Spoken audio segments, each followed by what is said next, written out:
Are you planning on moving to Victoria, BC on Vancouver Island and you're wondering if it's the right place for you? Well, in this video, I'm going to share with you 5 observations, perspectives from when I moved here, and you get to decide if that's a pro or a con for you. So you want to stick around to the end because I talk to locals and see what they think. You don't want to miss it. Hi everyone, I'm Patrick Novotny. I'm a realtor serving the Victoria and the surrounding areas. If this is your first time to the channel and you want to know everything there is to know about the Victoria area, the best thing to do is subscribe to the channel, tap the bell so you're notified every time we do a new video.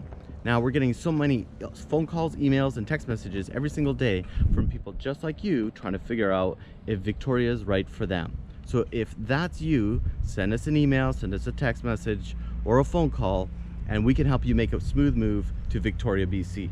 The first one is the weather. Now you could look at it both ways.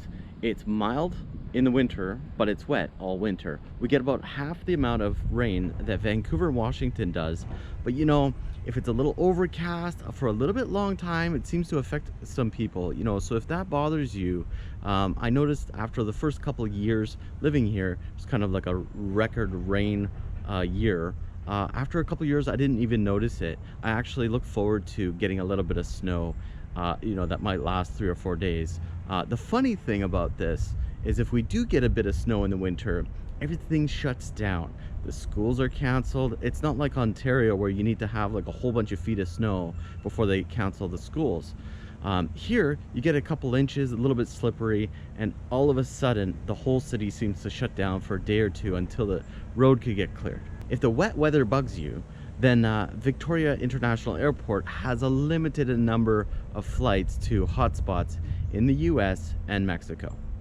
Another great thing about mild winters is you get to do most of your recreational activities all year round, like golfing.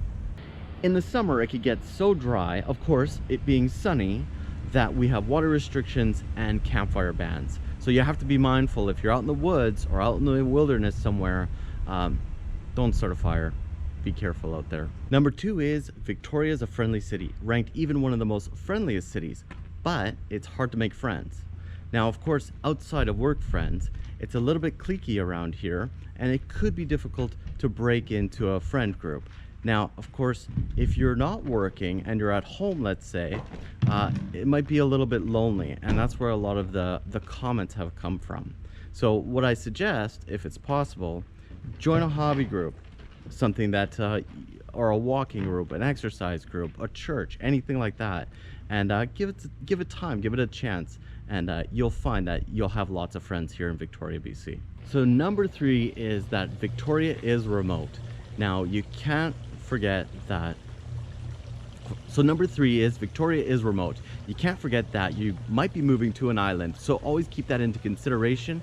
It's going to be a little bit harder to get to and from the island. Now, I'm used to being in Ontario from a long time ago, where you could just jump in the car and go visit friends and family that might be in Montreal, might be in Toronto, might be in Ottawa, or even zip down to the States. It was so easy back then. Now we always have to plan a little bit around either an extra step in the flights, because there's not that many direct flights from the Victoria International Airport, or you have to get on the ferry, which is another hour and a half, an additional cost to get your vehicle and your family on there. So keep that in mind. Number 4 would be the wildlife. People will travel all over the world to come here to see orcas, whales, black bears, and other things that's out here on the Pacific Northwest. And it's a huge benefit to our tourism industry and other recreational industry, of course. But there's a con to all of this. This is a really easy place for deer to proliferate, and of course there's not very many predators to keep the numbers down. Now, Vancouver Island is also the highest, densest population of cougars, so sometimes they will creep into more built-up areas. Of course, going on trails and such, we have to be mindful not only of cougars, but black bears. The other problem with deers is driving at night. Sometimes they're just standing in the middle of the road, or they'll dart across. So you have to really be mindful around here because there's quite a few deer. If you're out in the woods somewhere or you're doing a renovation on an old house, you have to be mindful of the creepy crawlies. Now in the woods, you got to think about tick season. And then of course, if you're lifting something, some old things rotted, there could be a black widow spider there could be a wolf spider. You know, I've been here 20 years, I've seen them but they've never like gave any threat or caused any harm to any of us. So just to be mindful of those things. Now, moving from Victoria, from Ontario, I found that it was the biggest culture shock would have been that like it's so laid back here compared to the hustle and bustle of Southern Ontario and big metropolises. Now, of course, I've also noticed that it's a very progressive city here, which is reflected in ways that, you know, it just wasn't in Ontario back then. There's so many plant-based restaurant options, and if it isn't a plant-based vegan vegetarian restaurant, every restaurant has options for you. Also, it's a very bike-friendly city. So many people bike to work here. And what was the last? Yes, Victoria also boasts the highest amount of electric vehicle sales in Canada. With all of those things, the beauty of our surroundings, the people of Victoria are very conscious about the environment and making sure they preserve it. Buying local is a big thing amongst Victorians here, and restaurants will boast that they're locally sourced, or they're organic or Canadian owned. What I love about it is being by the ocean and near the mountains. You get the best of both worlds. Maybe lots of rules, lots of notice boards and rules around things. So dogs on the beach, or you know, things like that, which you gotta have rules. I like the small city vibes. In terms of things I don't like, maybe all the seagull poo all over the place. I just love it. I love the weather.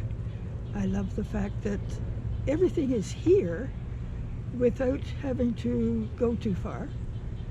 And I just like the pace of the place.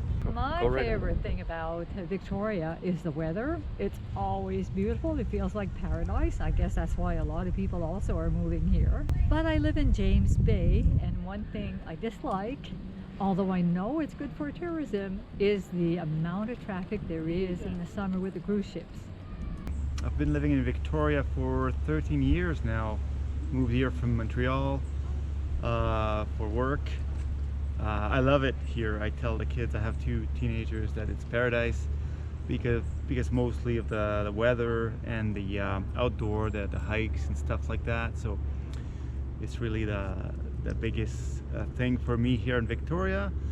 And maybe a downside is it's a small city with you know, a local community. It's hard to get into getting to know people and getting to network with friends, and so I'd say that's the biggest challenge maybe in Victoria for me. My husband and I have lived here for 10 years. We moved from the mainland of the Vancouver area. We lived in Port Moody, and the reason we decided to move here, other than the age we were at, which was retirement age, was because every time I came here, I sensed that it was a healthy place to live. There are opportunities for alternative health and different health modes that I felt was a good reason to come here. I've lived on the island now for 3 years. Lots of pros, lots of cons. I think more recently, obviously a big con would be no family doctors available. It's kind of been a bit of a headache when dealing with issues there. Another con would be how expensive it is. However, can you put a price in living in paradise? One of my favorite things is living walking distance to the beach, as well as to off-leash dog parks, all the dog-friendly stores, and the beautiful weather. What do we love about Victoria? What do you love about Victoria? Well, the people here are great. There's a lot of friendly people in Victoria. When we lived in View Royal, I went to church in Langford, and we lived in View Royal. We'd come down to the Y in Broughton, which is a great facility, and we didn't think anything of that. But some people are very reluctant to travel outside of downtown Victoria. They think it's just too far to go to get to Esquimalt or otherwise. But for us, it was an easy transition to make from one place to another, and everything's very accessible on 2 highways. One goes north and south, one goes east and west, and we're noticing there's a lot of development going on in the city now, and even on the highway that wasn't there before. So there's a lot more population coming to Victoria. So I don't know what that means for the future, but at least if they're planning for it, that's good, because we see lots of buildings going up and different kinds of housing. So there are housing for young people, you know, housing for people trying to buy a house. There's rent to own that you can do. So there are different approaches, I guess, they're taking too. It's hard to find things you don't like about Victoria, because We're positive people. the We love climate Victoria. is wonderful, and you can get around easily. If you're even thinking about moving to Victoria or anywhere on Vancouver Island, we're getting so many phone calls every single day, people reaching out to us that are moving here. It's amazing. So get a hold of us, and we got you covered when moving to Victoria and Vancouver Island.